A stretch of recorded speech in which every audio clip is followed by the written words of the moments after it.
प्यारे बच्चों, आज हम आपकी क्लास 5th की हिंदी का 7th चैप्टर जिसका नाम है बालक का स्वप्न, उस पार्ट को पढ़ेंगे। पढ़ने के बाद नेक्स्ट वीडियो के हम इसके क्वेश्चन आंसर करेंगे। तो जो हम चैप्टर रीड करने जा रहे हैं, इसमें जितने भी डिफ़िकल्ट वर्ड्स हैं उनके हमने मीनिंग यहाँ पर आपको बता दिए हैं।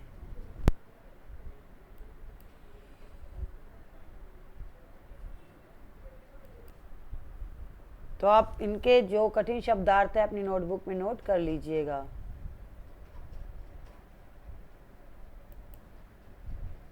तो चलिए बच्चों शुरू करते हैं पाठ पढ़ना। बालक का स्वप्न। स्वप्न का अर्थ होता है सपना।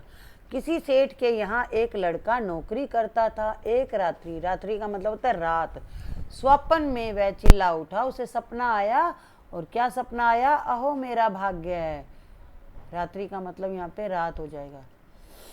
तो लड़का क्या चिल्लाया? अहो मेरा भाग्य। सेठ ने बालक को जब सुना ये चिल्लाते हुए तो जगा कर पूछा, अरे क्यों चिल्ला रहा है? वह लड़का कहने लगा, यूं ही नहीं, बस कोई खास बात नहीं है। अगले दिन सेठ ने उस लड़के से स्वप्न के बारे में पूछा तो वह टाल गया। उस दिन से बालक छिपकर पढ़ने लगा। एक दिन सेठ ने कहा, सुन रे लड़के, आज या तो तू मुझे स्वप्न की बात बता दे या मेरे यहाँ काम छोड़ दे।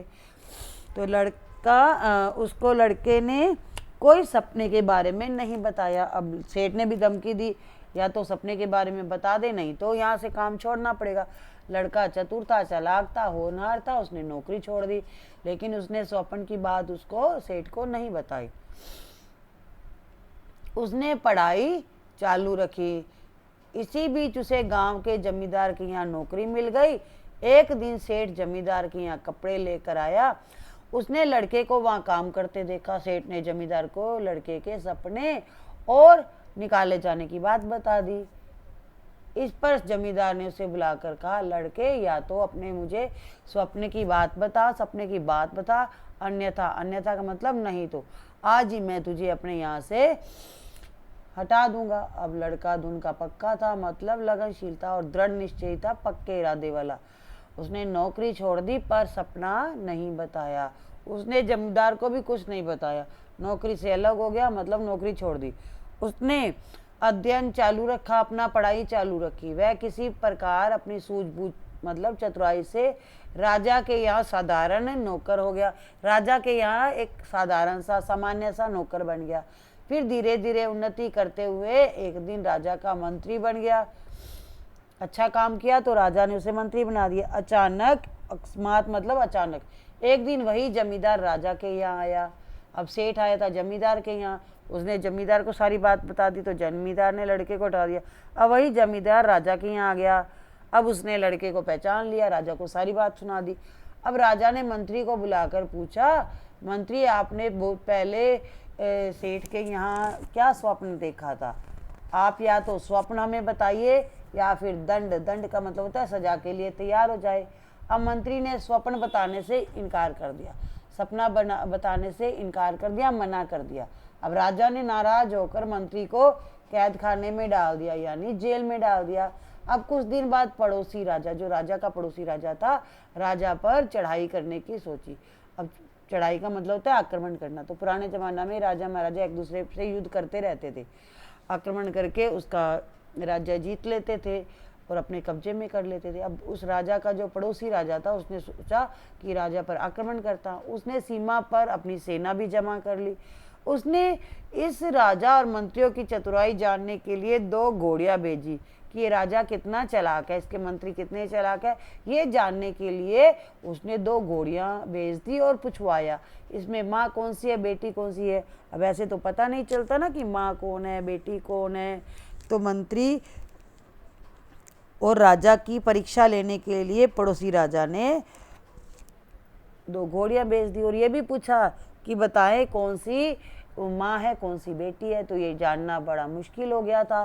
सभी ने अपनी अपनी बुद्धि लगाई पर समस्या का कोई हल ना निकला। जो समस्या आई हुई थी उसका कोई हल नहीं निकला, अर्थात ये पता नहीं कर पाए कि कौन सी घोड़ी माँ है और कौन सी घोड़ी बेटी है। अब राजा का एक नौकर था जो बंदी मंत्री, जो मंत्री को जेल में डाल रखा था, नित्य भोजन देने जाता था उसे। रोज खाना देने जाता था। राजा का नौकर उस लड़के को, जो कि मंत्री बन गया था, जिसे राजा ने जेल में डाल दिया था, उसे रोज खाना देने जाता था। उसने सारी बात मंत्री को बताई। अब मंत्री तो चालाक था, आपको पता ही है। राजा की परेशानी सुनकर मंत्री कहने लगा, ये कौन सा कठिन काम है, ये तो बहुत आसान है। दोनों को नदी पर नहलाने जाओ, जो पहले आगे आगे जाए वो उसकी माँ होगी, और जो पीछे आएगी वो बेटी होगी। अब इसके बाद उसने तीन प्रश्न राजा ने और भेजे। मंत्री ने सबको हल कर दिया। अब पड़ोसी राजा ने ये सोचकर कि इसे हराना कठिन है, मतलब जो राजा है इस पर हम युद्ध नहीं कर सकते, इसको हराना मुश्किल है, उसने अपनी सेना हटा ली। अब किसकी चतुराई से हटाई? उस लड़के से, लड़के की चतुराई से, जो मंत्री बना हुआ था और जिसको जेल में डाल रखा था। तो सारे प्रश्नों का हल किसने किया था? उस मंत्री ने। और जब प्रश्नों का हल हो गया तो पड़ोसी राजा डर गया कि ये तो बहुत होशियार है, मैं इसे नहीं हरा पाऊंगा। अब इस वजह से वो वापस चला गया, उसने कोई आक्रमण नहीं किया। लेकिन उसने एक संदेशा भिजवाया कि जिस व्यक्ति ने मेरे प्रश्नों का हल किया है उससे हम अपनी कन्या यानी लड़की का विवाह करना चाहते हैं। तो पड़ोसी राजा उस व्यक्ति से खुश हो गया जिसने उसके प्रश्नों का हल किया था, जवाब दिया था, और वो अपनी बेटी की शादी उसके व्यक्ति के साथ करना चाहते थे। इस समाचार से राज्य भर में सनसनी फैल गई, यानी पूरी खबर पूरे राज्य में फैल गई कि बंदी मंत्री से पड़ोसी राजा है अपनी बेटी की शादी करना चाहते हैं। उस बंदी मंत्री की चारों ओर प्रशंसा होने लगी, तारीफ होने लगी। राजा ने उसे तुरंत मुक्त कर दिया, आज़ाद कर दिया, जेल से निकाल दिया। इसके बाद पड़ोसी राजा ने अपनी कन्या का विवाह उससे कर दिया, बेटी की शादी कर दी, और राजा ने मंत्री को अपना आधा राज्य भी दिया। इसके बाद राजा ने भी, जिस राजा का वो मंत्री था, उस राजा ने भी उसे बहुत सारी संपत्ति दी। चल संपत्ति, अचल संपत्ति वो होती है जो स्थायी संपत्ति, जैसे मकान है, हम कहीं ले जा नहीं सकते उसे, ठीक है, जमीन है, तो ये अचल संपत्ति होती है। बहुत सारी राजा ने उसे चल मतलब मनी वगैरह भी दिया, सोना वगैरह भी दिया, साथ के साथ जमीन वगैरह भी दिया। अब कुछ दिन बाद एक दिन प्रातःकाल सुबह सुबह के समय इस मंत्री राजा ने अपने दोनों राजाओं को, जमींदार को, सेठ को, सभी को बुलाया। दोनों राजा, जिसके यहाँ मंत्री था और जिसकी बेटी से शादी हुई, जमींदार जिसने उसको काम से निकाला था, सेठ ने जिसको सपना ना बताने के कारण जिन्होंने उसे बाहर निकाल दिया था नौकरी से, सबको बुलाया। आमंत्रित मतलब बुलाया। जब वो सभी वहाँ उपस्थित हुए, इकट्ठे हुए, तो उस समय वह मंत्री राजा पलंग पर महल के विशाल बड़े और सुसज्जित मतलब सजे हुए कमरे में लेटे हुए थे। उसकी पत्नी उनके पास बैठी थी। इसके अतिरिक्त का मतलब अलावा कई नौकर भी उसकी सेवा में जुटे हुए थे। चारों व्यक्ति भी उसके आसपास बैठे थे। तब उस मंत्री राजा ने कहा, यही दृश्य जो आप इस समय देख रहे हैं मैंने स्वप्न में देखा था। मतलब स्वप्न में मैंने देखा था कि मैं राजा बना हूं और ये लोग उसे नुकसान ना पहुंचाएं, इसलिए उसने अपना सपना नहीं बताया था। तो उसने बताया कि मैंने सपने में यही दृश्य देखा था कि महल में मैं आराम से लेटा हूँ, नौकर चाकर है। तभी मैं स्वप्न में चिल्लाया था कि अहो मेरा भाग्य। मैंने तब आप लोगों को ये बात बता दी होती तो आप इसे, कोई भी इसे पूरा नहीं होने देते, कि मुझे राजा नहीं बनने देते। हो सकता है ईर्ष्या मतलब जलन, लोभ और अपमान के वशीभूत आप मुझे मौत के घाट भी उतार देते, अब मुझे मरवा देते। इसलिए मैंने सपने के बारे में नहीं बताया। सच है, अपने मस्तिष्क में जो विचार आए उसकी व्यर्थ चर्चा न करते हुए उन्हें योजनाबद्ध तरीके से पूर्ण करने में जुट जाना चाहिए।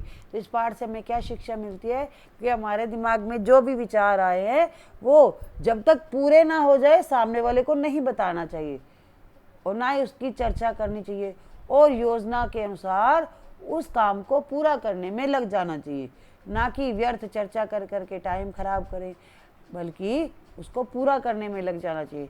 कर्म, कठोरता, लगन, निष्ठा से कोई भी व्यक्ति महान बन सकता है। कर्म मतलब कार्य करके, कठोरता मतलब अपने काम के प्रति कठोर होकर, लगन से निष्ठा, श्रद्धा, आशा से जो काम हम करना चाहते हैं, अगर हम उस काम में लग जाएं तो ज़रूर हमें सफलता मिलती है और एक दिन हम महान व्यक्ति भी बन सकते हैं। तो इस पाठ को लिखा है निरुपमा कश्यप ने। तो अब आपको पाठ कैसा लगा मुझे कमेंट करके बताइएगा। साथ में वीडियो को लाइक और शेयर भी कर दीजिएगा और चैनल को भी सब्सक्राइब कीजिएगा। हमने आपके सभी subject Hindi and English medium के जो भी मैथ और ईवीएस इंग्लिश मीडियम के उसके वीडियोस भी बना रखे हैं, हिंदी मीडियम के मैथ और ईवीएस के भी बना रखे हैं।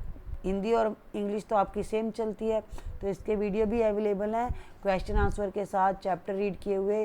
तो आप वीडियो को प्लेलिस्ट में जाकर सर्च कर सकते हैं। अब कर दीजिए फटाफट वीडियो को लाइक और शेयर और चैनल को सब्सक्राइब। आपके सभी वीडियोस अवेलेबल है, आप प्लेलिस्ट में जाकर सर्च कर सकते हैं। Thank you. नेक्स्ट वीडियो में हम करेंगे इसके क्वेश्चन आंसर।